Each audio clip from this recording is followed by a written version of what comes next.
Get ready. Start. Sir, I rise to support the bill brought forward by the Honorable Deputy Minister of the Ministry of Finance. Banking is a service of vital importance to industry, commerce and agriculture. It is concerned with the creation of credit money and its distribution between various users such as industry and agriculture or between institutions and individuals. In fact, the smooth working of a modern economy depends on the proper regulation of credit with which the banks are concerned. The question, therefore, of recruitment of the personnel of banking institutions assume great importance. The Banking Commission had recommended the establishment of such a commission in its report in 1985. In fact, government have been rather late in bringing forward this very important and necessary piece of legislation. Before nationalization, some of the big commercial banks and had made some arrangements of their own for recruitment of their staff. The Institute of Bank Management and the Reserve Bank of India through the Bankers Training College run some short-term and long-term courses for recruitment and training of bank staff. But these arrangements are not adequate even to meet the requirements for recruitment of higher cadres. The largest proportion of bank staff consists of clerks and cashiers. The recruitment policies followed by most of the Indian banks before nationalization were not based on either scientific lines. In several cases, even minimum qualifications were not insisted upon. The Banking Commission has reported that in many cases, people who had not even passed matriculation examination were recruited as clerks. There was no proper evaluation of the aptitude or capacity, and very often caste and relationship determined the choice of candidates. Lack of training facilities, however, aggravated the problem, and banks found themselves with staff which had neither aptitude nor ability to carry out the jobs assigned to them. The bill, therefore, is welcome.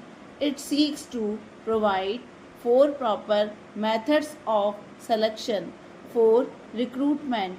It provides for the establishment of a body corporate to be called the Banking Service Commission. It shall be the duty of the Commission to hold competitive examination to recruit people for clerical and allied cadres, junior officers cadres, and such other officers cadre as the central government may by notification specify. It shall consist of a chairman and 8 persons who in the view of the government are men of integrity, ability, and have experience of finance and business administration. The bill rightly attaches great importance to selection of people for the clerical cadre because the clerical staff constitute the largest proportion of the total manpower, and it is they who render the banking service to the people. Rapid expansion of banking ensures further that many of them will soon get promotion to the officers' cadre. It has been amended that every clerk can hope to reach the officers' level in 10 or 12 years' time. Every clerk is therefore a potential officer, but to be effective, recruitment should attempt to attract appropriate skills and attitude and search for suitable talent should not be restricted to the first point of entry in the bank at the clerical level. It should also be extended to attract sufficient number of persons who possess executive skill. With the functional enlargement of the banks, they require the service of experts such as agricultural scientists and those who are experts in engineering. Recruitment of such personnel should also be considered by the Banking Commission. A provision in the bill enables the government to increase the proportion of such junior staff from 25% to 33%. In my view, it is a welcome provision. There is provision that a certain percentage shall be reserved for scheduled caste and scheduled tribes. This percentage has to be determined according to the general principles and also requirements of the banks. One provision says that the commission will have certain advisory functions.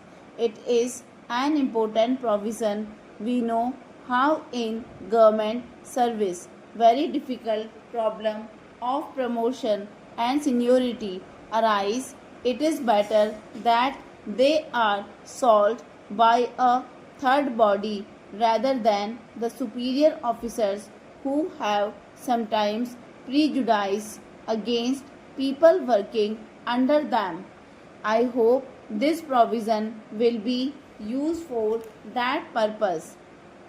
I will not take any more time of the House by dilating on the details of the bill.